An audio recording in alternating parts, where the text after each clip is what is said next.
শ্রীলঙ্কার বিপক্ষে সিরিজ জয়ের ইতিহাস গড়া হলো না বাংলাদেশের। কলম্বোতে শেষ ওয়ানডেতে ৭০ রানে জয় লঙ্কানদের। সিরিজে ১-১ সমতা, শুরুতেই উইকেট খোয়ানোয় এই হার, মন্তব্য মাশরাফির।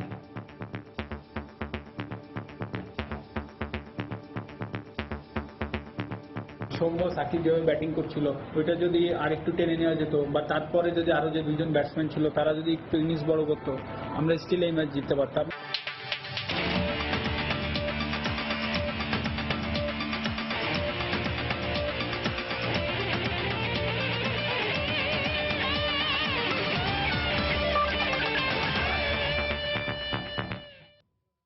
মাঠ ও মাঠের বাইরের বিশ্বের নানা প্রান্তের খেলাধুলার খবর নিয়ে আমাদের নিয়মিত আয়োজন খেলার সময়। আর এই আয়োজন আপনাদের সঙ্গে আছে আমি এস এম ইকবাল। দর্শক, বাংলাদেশ ও শ্রীলঙ্কার মধ্যকার ওয়ানডে ম্যাচ নিয়ে কথা বলতে আজ আমাদের সঙ্গে আছেন দৈনিক সকালের খবরের ক্রীড়া সম্পাদক এম এম কাইসার। কাইসার ভাই, আপনাকে স্বাগত আমাদের স্টুডিওতে। ধন্যবাদ। দর্শক, আমরা খেলার খবরে ফিরব। প্রথমেই ওয়ানডে সিরিজের খবরটি জানিয়ে দিচ্ছি।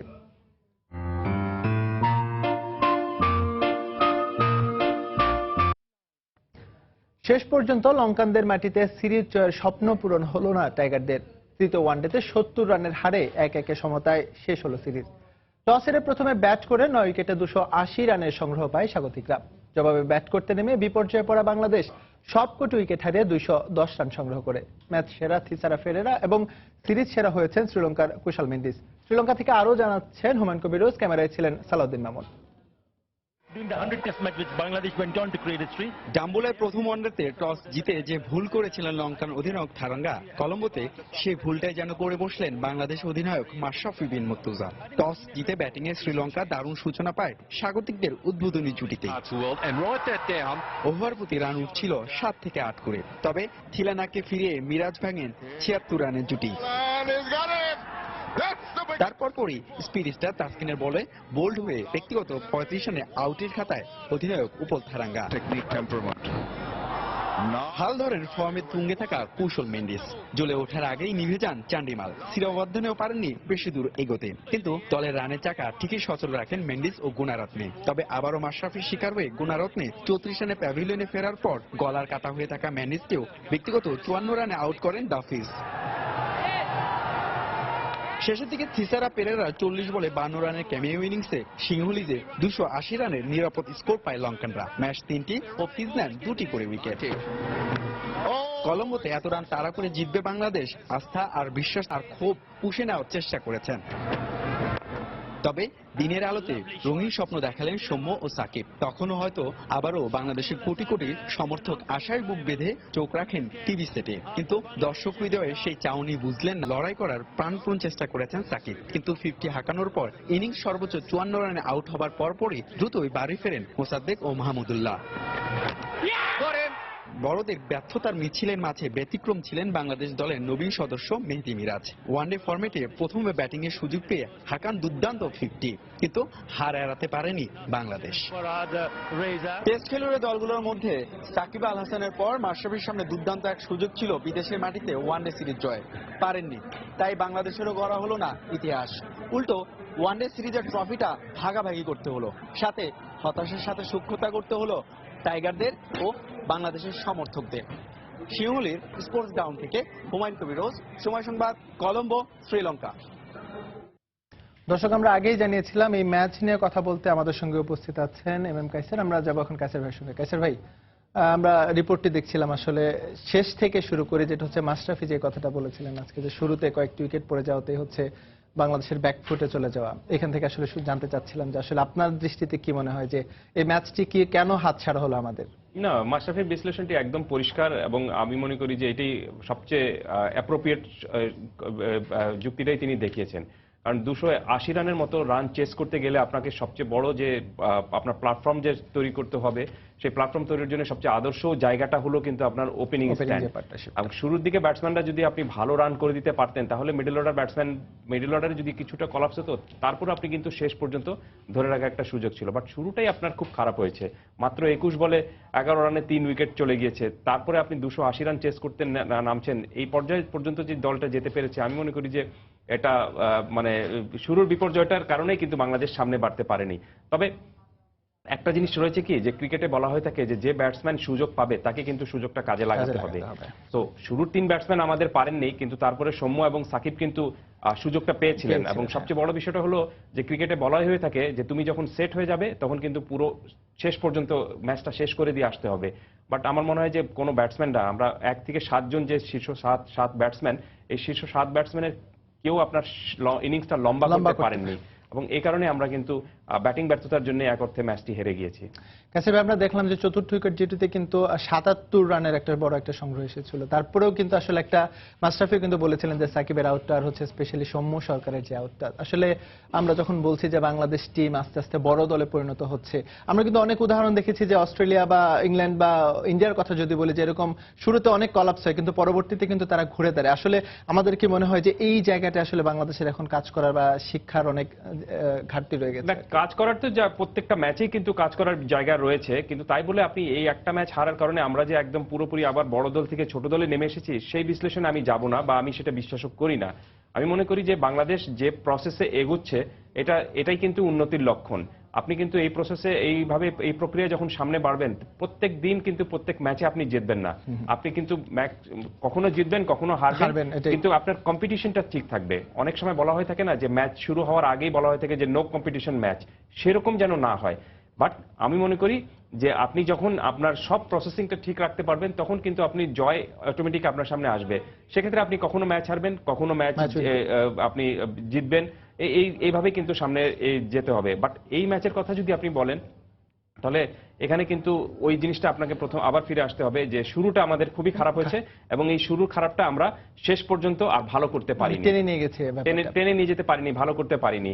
আর সবচেয়ে বড় বিষয় হলো যে 280 রানের মতো রান যখন আপনি চেস করতে নামেন, সেখানে আপনাকে একটা জুটিতে কিন্তু কাজ হবে না, আপনাকে কিন্তু আরো 2-1টা জুটি কাজ করতে হবে। বা সবচেয়ে বড় বিষয় হলো যে শেষ পর্যন্ত, ম্যাচের শেষ পর্যন্ত একজন এডুকেটেড ব্যাটসম্যান, যেটাকে বলা হয়ে থাকে, যিনি প্রকৃত ব্যাটসম্যান হিসেবে যিনি খেলছেন, তাকে শেষ পর্যন্ত থাকতে হবে, ফিনিশ করতে হবে একটা লম্বা ইনিংসের দরকার। রাইট। এবং দেখবেন আপনি যে মেহেদী হাসান মিরাজ কিন্তু এখানে 50 করেছিলেন, কিন্তু মেহেদী হাসান মিরাজ যখন রান করছেন বা 50-র কাছাকাছি গিয়েছেন, তার সেটা কিন্তু দলের জানতে যাবো সেটা হচ্ছে যে বাংলাদেশের যে প্রথম ওয়ানডেতে যদি বলে একদম প্রভাব বিস্তার করে জয় যেটা বলি, তারপরে কি কিছুটা গাছাড়া ভাব ছিল কিনা বাংলাদেশ টিমের? দেখলাম আমরা হচ্ছে দ্বিতীয় ওয়ানডে যেটি বৃষ্টির কারণে হয়নি, সেখানে কিন্তু 300+ রান করলো শ্রীলঙ্কার, এবং এখানেও দেখলাম যে বেশ ব্যাটসম্যানরা বেশ ভালো খেললো, বলাররা কিন্তু সেরকমই দিতে পারেনি। আপনার কি কখনো মনে হয়েছে যে বাংলাদেশ আসলে প্রথম ম্যাচটা জয় করার পর একটু আত্মবিশ্বাসী বেশি হয়ে গিয়েছিল কিনা?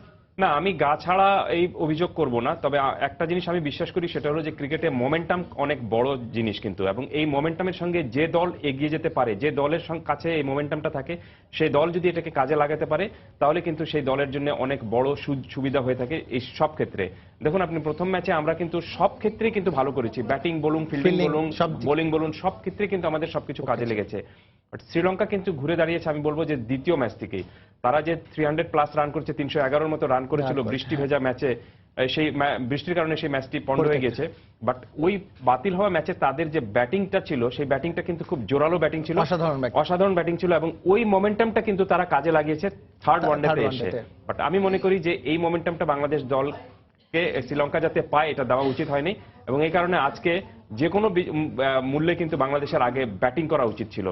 এর সঙ্গে আরেকটা জিনিস যোগ করি, সেটা হলো যে কলম্বোতে, আপনি কয়েকদিন আগে কলম্বো থেকে ঘুরে এসেছেন, কলম্বোতে জানেন যে অন্যান্য জায়গা থেকে কিন্তু শহর থেকে শ্রীলঙ্কার কলম্বোতে অনেক বেশি গরম, হ্যাঁ একটু টেম্পারেচার, প্লাস আপনি এটা ডে ম্যাচ, এবং এই ডে ম্যাচে আপনি যখন প্রথমে 50 ওভারের মতো ফিল্ডিং করছেন তখন কিন্তু এমনিতে আপনার টায়ার্ড হয়ে যাবে, আপনার লেগস টায়ার্ড হয়ে যাবে, আপনার শরীর টায়ার্ড হয়ে যাবে, গরমে আপনি কিন্তু টায়ার্ড হয়ে যাবেন। 50 ওভার ফিল্ডিং করার পর আপনি আবার 280 রানের মতো রান তাড়া করতে যখন নামবেন তখন শরীরে কিছুটা স্ট্রেংথ চলে যাবে, প্লাস আপনার ক্র্যাম্পও হতে পারে, যেটি হয়েছে কিন্তু আপনার সাকিবের। হ্যাঁ, আপনি এত লম্বা সময় ধরে তিনি ফিল্ডিং করেছিলেন, তারপর তিনি কিন্তু 50ও করেছেন, কিন্তু 50 করার পর বা 50-র কাছাকাছি আসার পর দেখবেন যে তার শরীর আর চলছে না। এর কারণটা হলো যে এত গরমের মধ্যে যখন আপনি এত লম্বা সময় ধরে খেলবেন তখন কিন্তু এই প্রবলেমগুলি হয়।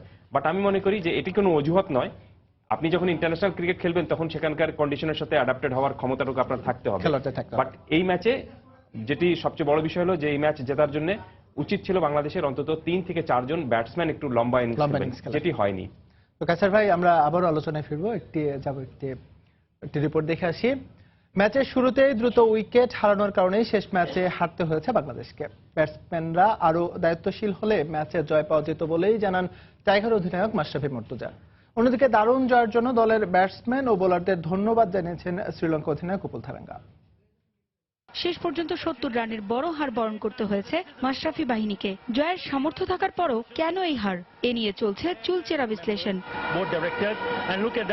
অনেকেই দুষছেন টস জিতে মাশরাফির ফিল্ডিং করার সিদ্ধান্তকে, তবে তা মানতে নারাজ টাইগার অধিনায়ক। জানালেন সময় মতো সঠিক কাজটা করতে পারেননি ব্যাটসম্যান ও বোলাররা, তাতেই বাজে হারের স্বাদ পেতে হয়েছে দলকে। আমি শুধু হতাশ না, আমাদের পুরো টিমই হতাশ। অবশ্যই 37 থেকে 44 ওভার পর্যন্ত আমরা খুব ভালো বোলিং করেছি। ওই টাইমটা আমরা অনেকটা রান আটকে ফেলেছি। সো এই জিনিসটা যদি শুরু থেকে হতো, প্রেশারটা ক্রিয়েট করতে পারতাম, যেটা ওরা করতে পেরেছে সেটা আমরা শুরু থেকে পারিনি আসলে। বাট তারপরও আমরা খুব ভালো রিকভারি করে ফেলেছিলাম। সৌম্য সাকিব যেভাবে ব্যাটিং করছিল, ওইটা যদি আরেকটু টেনে নেওয়া যেত, বা তারপরে যদি আরো যে দুজন ব্যাটসম্যান ছিল তারা যদি একটু জানেন 50-এর একজন 50 মারতো বা একটু ইনিংস বড় করতো, আমরা স্টিল এই ম্যাচ জিততে পারতাম। সবাই যখন মাশরাফির টস জয়ের পরও ফিল্ডিং নেয়াকে দুষছেন, তখন লঙ্কান অধিনায়ক থারাঙ্গাও জানালেন টস জিতলে তিনিও নাকি ফিল্ডিংটাই বেছে নিতেন। তবে যাই হোক, দল জিতেছে তাতেই খুশি অধিনায়ক। আমাদের প্রথম 10 ওভারে ব্যাটসম্যানরা মূলত জয়ের ভিতটা গড়ে দিয়েছে। এরপর থিসেরা পেরেরার শেষ দিকে দ্রুত রান তোলাটা জয়ের জন্য বড় ভূমিকা পালন করেছে। বোলারদেরকেও ধন্যবাদ দিতে চাই আমি, সবার চেষ্টার ফলেই এই জয় এসেছে। সিরিজ জয়ের সুযোগ হাতছাড়া হওয়ার সঙ্গে সঙ্গে আরো দুঃসংবাদ হাজির টাইগার শিবিরে, কারণ এ ম্যাচে স্লো ওভার রেটের কারণে এক ম্যাচের জন্য টাইগার অধিনায়ক মাশরাফিকে নিষিদ্ধ করেছে আইসিসি। আগামী 12 মে আয়ারল্যান্ডে অনুষ্ঠিত ত্রিদেশীয় সিরিজের প্রথম ম্যাচটা তাই খেলতে পারছেন না মাশরাফি। পারভিন আক্তার, সময় সংবাদ। দর্শক, আমরা আবারও ফিরবো আলোচনায়। কাসার ভাই, আসলে একটা সিরিজ হাতছাড়া হয়ে গেল শ্রীলঙ্কার মাটিতে। ওদের হারানোর একটা হাতছানি ছিল আমাদের। আসলে একটা সুযোগ কি আমরা নষ্ট করলাম কিনা? কারণ শ্রীলঙ্কা এখন যে অবস্থায় আছে, এই সুযোগ আবার পরে কবে পায় বাংলাদেশ? না, সুযোগ এসেছে, সুযোগ আবার আসবে। সুযোগ যে আবার আসবে না তা না। বাংলাদেশ যেভাবে ক্রিকেট খেলছে এখন, শুধুমাত্র শ্রীলঙ্কার মাটিতে আমরা এবার প্রথমবারের মতো একটা সুযোগ ছিল। আমরা এর পরে যেখানে খেলতে যাব সেখানেও কিন্তু সুযোগটা আসবে। হয়তো আরো র্যাঙ্কিং এ আমাদের চেয়ে, শ্রীলঙ্কার চেয়ে এগিয়ে থাকা দলের বিরুদ্ধে হয়তো সেই সুযোগটা আসবে। তবে সেই সুযোগটা পারফেক্টলি কাজে লাগাতে হবে। এবং এই ম্যাচে আমি মনে করি যে খুব বেশি ডিসঅ্যাপয়েন্টেড হওয়ার মতো কিন্তু ফলাফল করেনি। সবচেয়ে বড় বিষয়টা হলো, দেখুন বাংলাদেশ টেস্টে যেরকম পারফরমেন্স করেছিল, ঠিক একইভাবে কিন্তু শ্রীলঙ্কা ওয়ানডে সিরিজে পারফরমেন্স করেছে। বাংলাদেশ কিন্তু টেস্ট সিরিজে পিছিয়ে থেকে কিন্তু শেষ ম্যাচটা জিতেছে এবং সিরিজের সমতা এনেছে। ঠিক একইভাবে কিন্তু শ্রীলঙ্কাও তাই করেছে। প্রথম ম্যাচে তারা হেরেছে এবং তারপর তারা কিন্তু জিতেছে। তো টেস্ট সিরিজে বাংলাদেশ যখন জিতেছিল 1-0-তে 0-1 পিছিয়ে থেকে, তখন আমরা সবাই বাংলাদেশ দলের খুব প্রশংসা করেছিলাম। বাট আপনাকে এখন যেহেতু প্রতিপক্ষ আপনাকে হারিয়েছে এবং ঠিক একইভাবে প্রতিপক্ষ মানে প্লেইং বেটার ক্রিকেট, এই কারণে কিন্তু শ্রীলঙ্কার কিছুটা প্রশংসাও কিন্তু দাবিদার। কাসার, এবার একটু টি-20 প্রসঙ্গে যাই।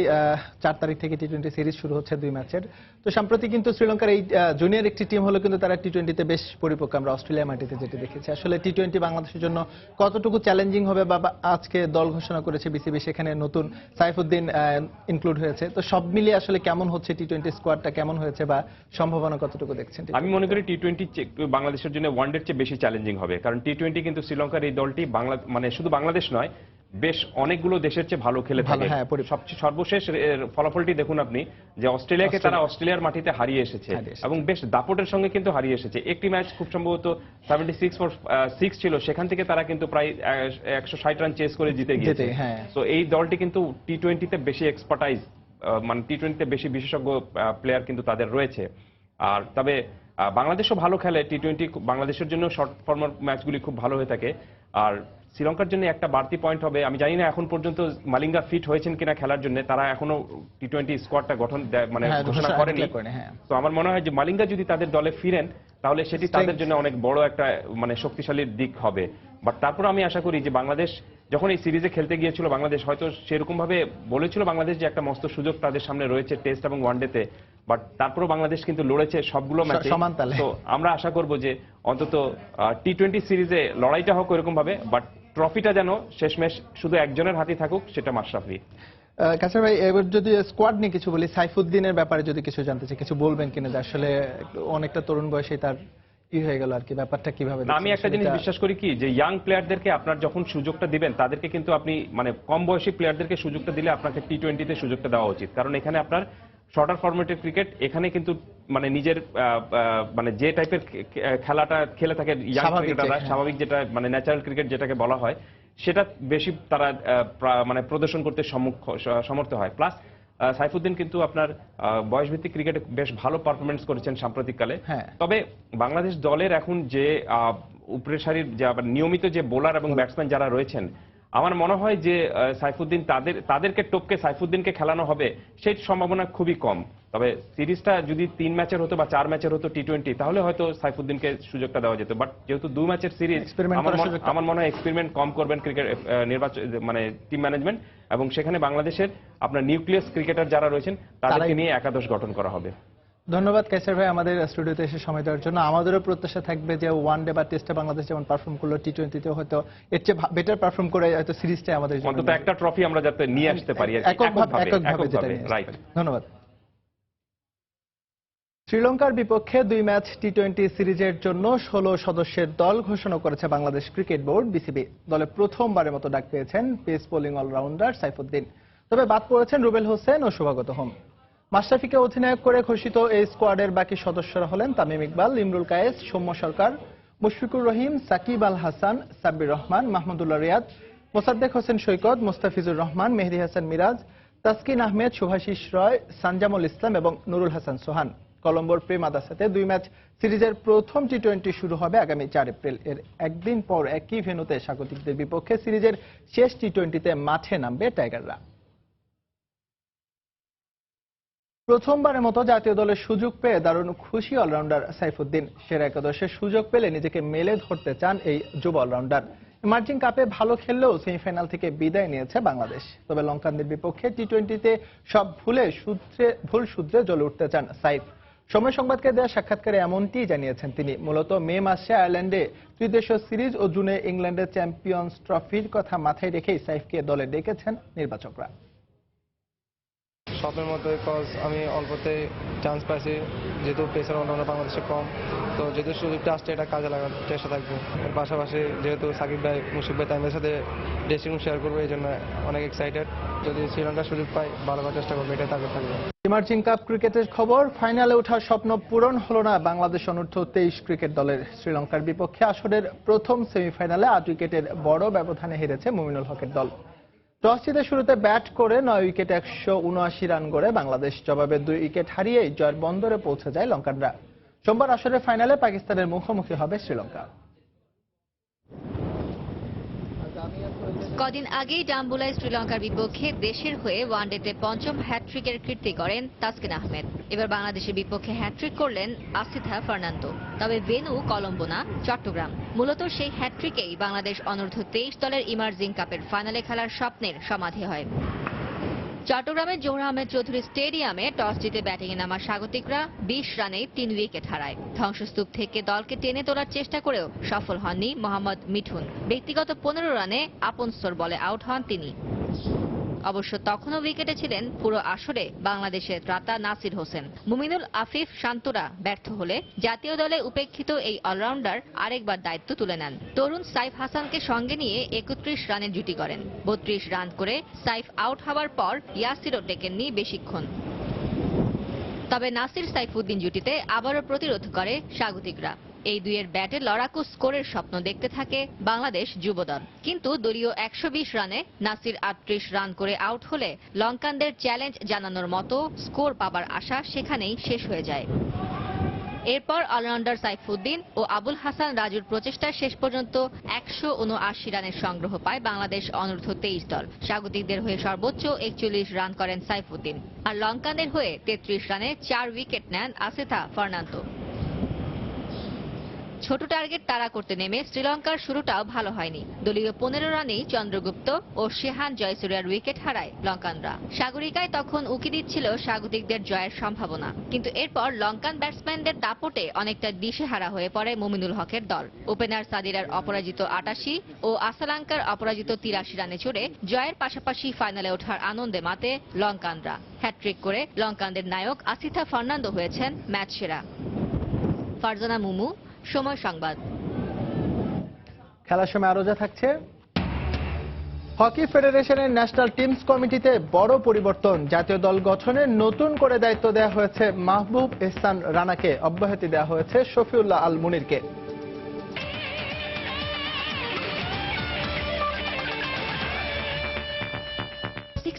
পর্যন্ত তেল সাশ্রয়ী 3 লেয়ার বিশিষ্ট বিভিন্ন ডিজাইনের topper non-stick cookware. Emerging Asia কাপের দ্বিতীয় সেমিফাইনালে আফগানিস্তানকে 123 রানের বিশাল ব্যবধানে হারিয়েছে পাকিস্তান অনূর্ধ্ব 23 দল। প্রথমে ব্যাট করতে নেমে নির্ধারিত 50 ওভারে 5 উইকেট হারিয়ে 267 রান সংগ্রহ করে পাকরা। জবাবে 144 রানে সবকটি উইকেট হারায় আফগানরা। চট্টগ্রামের এম এ আজিজ স্টেডিয়ামে টস জিতে পাকিস্তানকে ব্যাটিং এর আমন্ত্রণ জানায় আফগানরা। ব্যাট করতে নেমে দলীয় মাত্র 24 রানে ওপেনার ইমরান বাজকে হারায় পাকরা। 79 রানে ব্যক্তিগত 37 রানে সাজঘরে ফেরেন হুসাইন তালাত। তবে এরপর অধিনায়ক মোহাম্মদ রিজওয়ানের অপরাজিত 105 আর হারিস সোহাইলের 68 রানে ভর করে 267 রানের চ্যালেঞ্জিং সংগ্রহ পায় পাকিস্তান।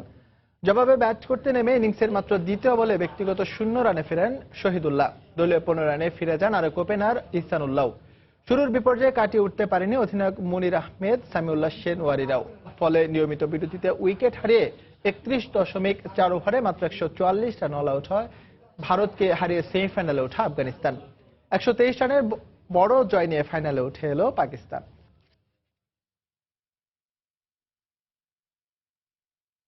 ঢাকা প্রিমিয়ার লিগের পূর্ব নির্ধারিত সূচি পেছালো এবারও। পূর্ব নির্ধারিত 7 এপ্রিল পিছিয়ে 12 এপ্রিল থেকে শুরু করার ঘোষণা দিল টুর্নামেন্টের আয়োজক cricket committee of Dhaka metropolis.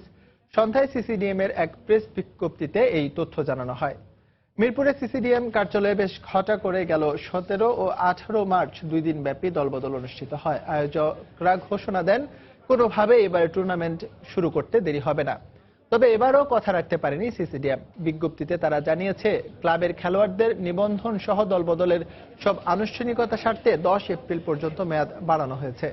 গতকাল থেকে শুরু হওয়া নিবন্ধন চলবে প্রতিদিন সকাল 10টা থেকে বিকেল 5টা পর্যন্ত। শ্রীলঙ্কার বিপক্ষে চলমান সিরিজ ও ইমার্জিং কাপের খেলোয়াড়দের সুযোগ করে দিতেই টুর্নামেন্ট শুরুর তারিখ পেছানো হয়েছে বলে জানানো হয় বিজ্ঞপ্তিতে।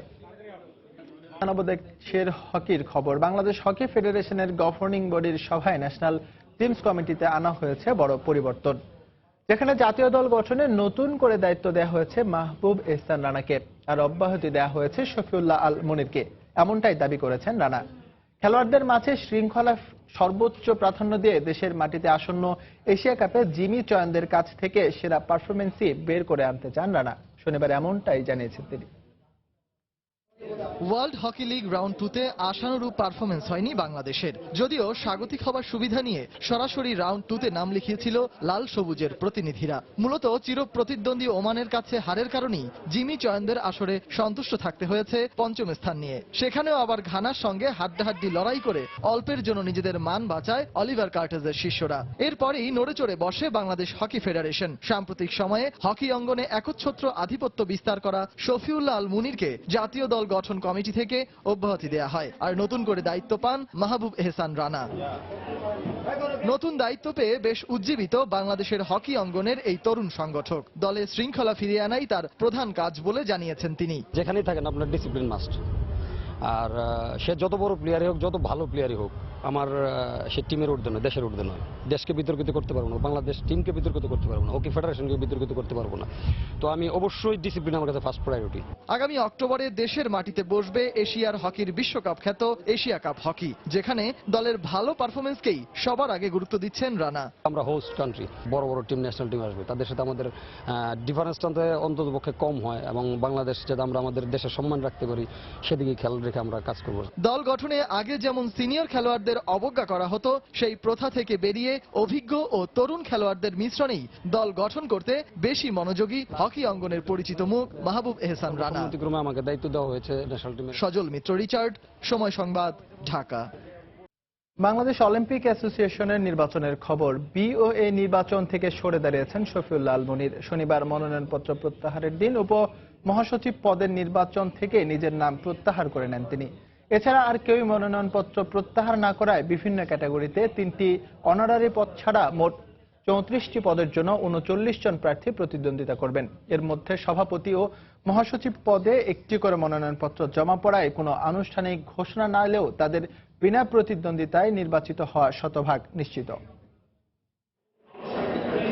বাংলাদেশ অলিম্পিক অ্যাসোসিয়েশনের নির্বাচনকে কেন্দ্র করে বেশ কদিন ধরেই ব্যস্ত সময় পার করছেন বিওএ ভবনের কর্মীরা। 3টি অনারারি পদ ছাড়া বাকি 34টি পদের জন্য 40টি মনোনয়নপত্র জমা পড়লেও প্রত্যাহারের দিনেই যেন অপেক্ষা করছিল সবচেয়ে বড় নাটক। সাম্প্রতিক সময়ে ক্রীড়াঙ্গনে বেশ আলোচিত ও সমালোচিত ব্যক্তি শফিউল্লাহ আল মুনিরই ছিলেন সেই নাটকের একমাত্র অভিনেতা। শেষ পর্যন্ত অনেক জল্পনা কল্পনার অবসান ঘটিয়ে উপমহাসচিব পদে নির্বাচন করা থেকে নিজের নাম প্রত্যাহার করে নিয়েছেন মুনির। উপমহাসচিব পদে মনোনয়নপত্র দাখিল করেছিলেন জনাব শফিউল্লাহ আল মুনির। তিনি আজ দুপুর 1:34 তার মনোনয়নপত্রটি স্বেচ্ছায় প্রত্যাহার করেছেন। সভাপতি পদে বর্তমান সেনা প্রধান আবু বেলাল মোহাম্মদ শফিউল হক ও মহাসচিব পদে শাহেদ রেজার মনোনয়নপত্র বৈধ হওয়ায় তারা বিনা প্রতিদ্বন্দ্বিতায় নির্বাচিত হতে চলেছেন। এই দুটি পদ ছাড়া বাকি সবগুলোতেই একাধিক প্রতিদ্বন্দ্বী থাকায় নির্বাচনের আগে মিলছে চরম উত্তেজনার আভাস। অন্য পদের বিপরীতে আমরা যে মনোনয়নপত্রগুলো পেয়েছি তাদের মধ্য থেকে কেউ মনোনয়নপত্র প্রত্যাহার করেননি। সহসভাপতি পদে আমাদের প্রার্থী আছেন 6 জন। তার মধ্যে আমরা দেখতে পাচ্ছি যে জেনারেল ক্যাটাগরিতে একজন প্রার্থী আছেন, তিনি জনাব অঞ্জন চৌধুরী পিন্টু। আর বাংলাদেশ উইমেন স্পোর্টস ফেডারেশনের প্রতিনিধি হিসেবে মিসেস মাহবুবারা বেগম গিনি, তিনিও একজন প্রার্থী। তো তার বিষয়ে আমরা 3 তারিখে চূড়ান্ত প্রাথমিক বিষয়টি ঘোষণা করব। আর অবশিষ্ট 4 জন আছেন। এই 4টি পদের বিপরীতে 3 জনের জন্য নির্বাচন হবে। বাকি পদগুলো থেকে কেউই নিজের নাম প্রত্যাহার করেননি, আবার সবার মনোনয়নপত্রই বৈধ হিসেবেই জমা পড়েছে। নির্বাচনের জন্য 3রা এপ্রিল চূড়ান্ত প্রার্থী তালিকা ঘোষণা করার দিন ধার্য করেছেন নির্বাচন কমিশন। ভোট গ্রহণ 8 এপ্রিল এবং ফলাফল ঘোষণা করা হবে আগামী 9 এপ্রিল। সজল মিত্র, রিচার্ড, সময় সংবাদ, ঢাকা। দেখছেন খেলার সময়, ফিরছে আরো একটি বিরতির পর।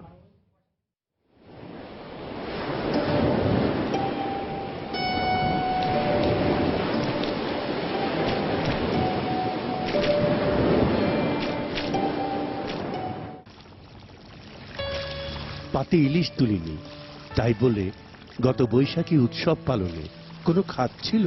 ভাটা পড়েছিল আনন্দে? একদমই না।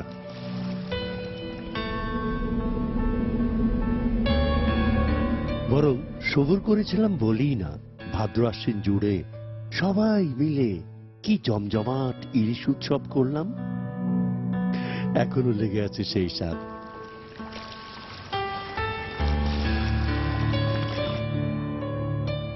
এবারও আমরা পাতে ইলিশ তুলব না, অপেক্ষা করব ইলিশ উৎসবের জন্য। পারবো না?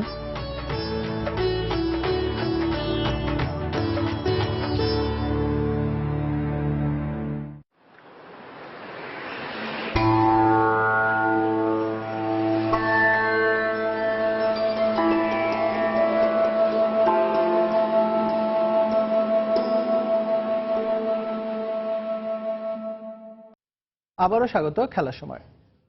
ইউরোপিয়ান ক্লাব ফুটবলের খবর। প্রায় 2 সপ্তাহ বিরতির পর আবারও মাঠে গড়াচ্ছে ক্লাব ফুটবলের জমজমাট আসর, যেখানে ইংলিশ প্রিমিয়ার লিগের হাই ভোল্টেজ ম্যাচে ম্যানচেস্টার সিটির বিপক্ষে মাঠে নামবে আর্সেনাল।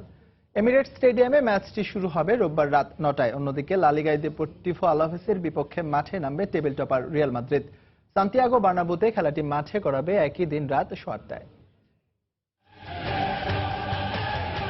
আপাতত শেষ রাশিয়া বিশ্বকাপে টিকিট কাটার লড়াই। জাতীয় দলের জার্সি খুলে ফুটবলারদের দৌড়ছে এবার নিজ নিজ ক্লাবের হয়ে, যেখানে প্রথম দিনই মাঠ মাতাতে নামছে ইউরোপের জায়ান্ট ক্লাবগুলো। সান্তিয়াগো বার্নাব্যুতে রিয়াল কিংবা এমিরেটসে ম্যান সিটি আর্সেনাল দ্বৈরথ। রাতটা অন্তত ফুটবল প্রেমীদের চোখ নির্ঘুম ঠিকানা লাগাবে লন্ডন থেকে মাদ্রিদেই।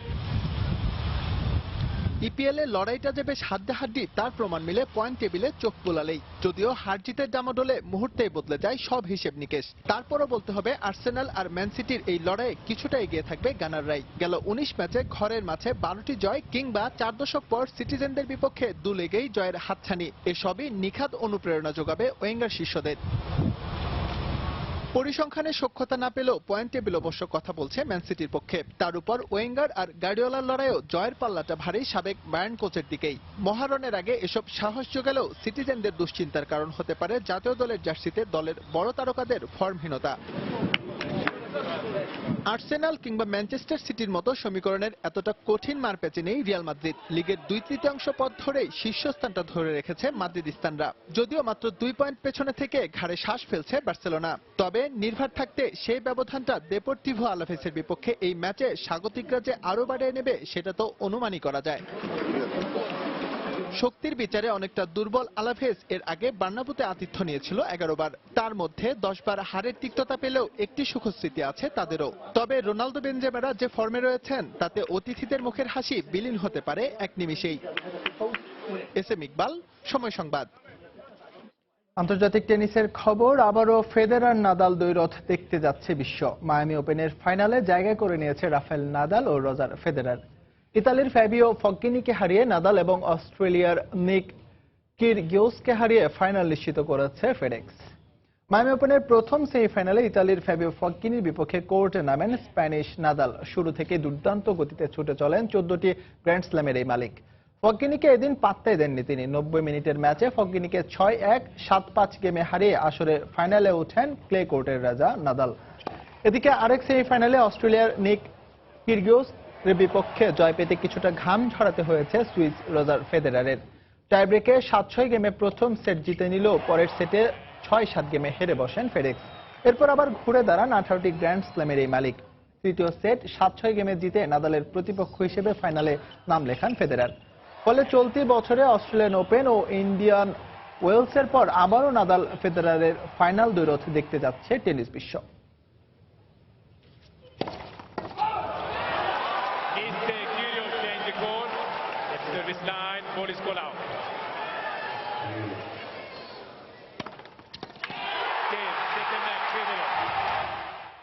এ পর্যায়ে খেলার সময় শীর্ষ সংবাদগুলো জানিয়ে দিচ্ছি আরেকবার। শ্রীলঙ্কার বিপক্ষে সিরিজ জয়ের ইতিহাস করা হলো না বাংলাদেশের। কলম্বোতে শেষ ওয়ানডেতে 70 রানের জয় লঙ্কানদের। সিরিজে 1-1 সমতা। শুরুতেই উইকেট খোয়ানোয় এই হার, মন্তব্য মাশরাফির।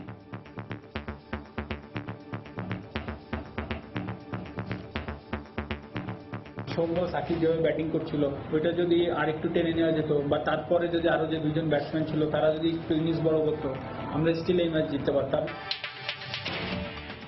দর্শক, এই ছিল খেলার সময়ের এখনকার আয়োজনে। যে কোনো খবর পেতে ভিজিট করুন সময়নিউজ.tv। আর খেলার জগতের সব খবর, সর্বশেষ খবর জানতে সঙ্গে থাকুন সময়।